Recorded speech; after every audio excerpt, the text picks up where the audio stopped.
One nation one election पर जिस तरीके से विपक्ष आरोप लगा रहे हैं सर, क्या लग रहा है आपको, खासकर बिहार में करें कि यहाँ तो संभव ही नहीं हो पाएगा, आप क्या करना चाहेंगे? देखिए, वन नेशन वन इलेक्शन हमारे देश के लिए कितना जरूरी है, इसका महत्व संविधान के निर्माताओं ने भी समझा। तभी शुरू में जब देश आजाद हुआ तो देश भर में एक साथ ही चुनाव कराने की व्यवस्था बनाई गई और ये लगभग 1-1.5 दशक तक ऐसे ही चला। 60 के दशक में जब अलग अलग राज्यों में बीच में ही सरकारें गिरने का सिलसिला शुरू हुआ, उसके बाद से इस व्यवस्था में थोड़ी सी दिक्कत आने लगी। पर आज की तारीख में जिस तरीके से बार बार देश में चुनाव होने से आर्थिक बोझ जिस तरीके से देश में पड़ता है, जिसका सीधा असर हमारी देश की आबादी पर, देश के लोगों पर, उन टैक्स पेयर्स पे होता है जो कहीं ना कहीं देश के विकास में अपना योगदान निभाते हैं, पर उस विकास के पैसे को लगातार चुनावी प्रक्रिया में इस्तेमाल किया जाता है। अभी भी आप देख लीजिए, 5-6 महीने पहले लोकसभा के चुनाव हुए, उसके ठीक बाद हरियाणा और जम्मू कश्मीर के चुनाव, उसके बाद झारखंड और महाराष्ट्र के चुनाव, आज हम लोग दिल्ली के चुनाव की तैयारी कर रहे हैं, उसके बाद बिहार के चुनाव, फिर असम के चुनाव। ऐसे में मॉरल कोड ऑफ कंडक्ट लगने से भी विकास की परियोजनाओं में की गति रुकती है।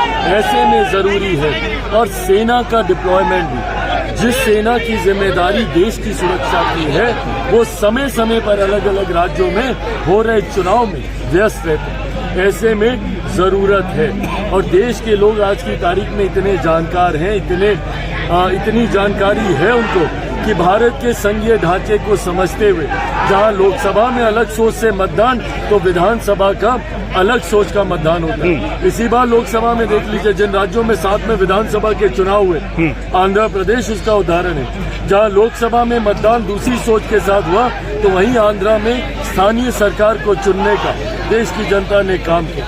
तो ऐसे में देश की जनता इतनी जानकार है, इतनी बुद्धि, इतनी विवेक है कि वो भारतीय संघीय ढांचे को समझ सकती है।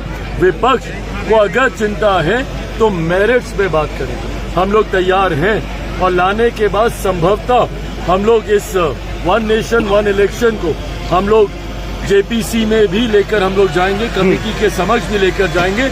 वहां पर विपक्ष इसके मेरिट पे चर्चा करे। विरोध सिर्फ इसलिए कि नरेंद्र मोदी लेकर आ रहे हैं, विरोध करना है, ये कतई जायज और उचित नहीं है। चिराग जी, एक सवाल यह है, युवाओं के प्रतिनिधि हैं, कल जिस तरीके से बीपीएससी छात्रों पर जो है लाठीचार्ज हुआ, क्या कहेंगे? लगातार विपक्ष भी उस पर हमला कर रहा है। पूरी तरीके से पटना डीएम ने थप्पड़ भी मारा। डीएम के द्वारा वहाँ पे हिंसा का इस्तेमाल किया गया, छात्र को मारा गया, ये कतई जायज नहीं है। इसकी मेरी पार्टी पूरी निंदा करती है और हम लोग यह आग्रह करते हैं कि इसकी जांच होनी चाहिए। अगर छात्रों में 1% भी संदेह है धांधली को लेकर, तो उनके संदेह को दूर किया जाना चाहिए। छात्रों के भविष्य के साथ खिलवाड़ कतई लोक जनशक्ति पार्टी रामविलास बर्दाश्त नहीं करेगी। बिहार में यात्रा पर क्या कहेंगे सर? कहा जा रहा है कि यात्रा फिजूल खर्ची है, उस पर आप क्या कहेंगे? लगातार आरोप लगा रहे हैं। मुख्यमंत्री जब बिहारियों से मिलने की सोच के साथ इस यात्रा पर निकले हैं, इस बात की बौखलाहट है, क्योंकि ये लोग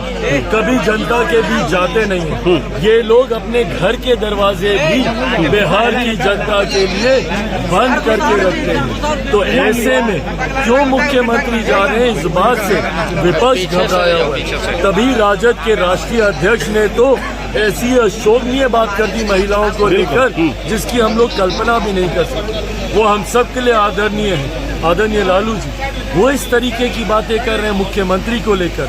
आप मुख्यमंत्री से सहमत असहमत हो सकते हैं, पर ऐसी निंदनीय भाषा की सहमति कोई आपको नहीं देता है। और ये बौखलाहट है, क्योंकि उपचुनाव में जिस तरीके से चारों सीट पर ये लोग हारे हैं और एनडीए का 100% स्ट्राइक रेट रहा है, उससे घबरा कर इनको परिणाम 2025 के भी अब दिखाई दे रहे हैं। उस घबराहट की वजह से इस तरीके की बातें विपक्ष के लोग कर रहे हैं। धन्यवाद।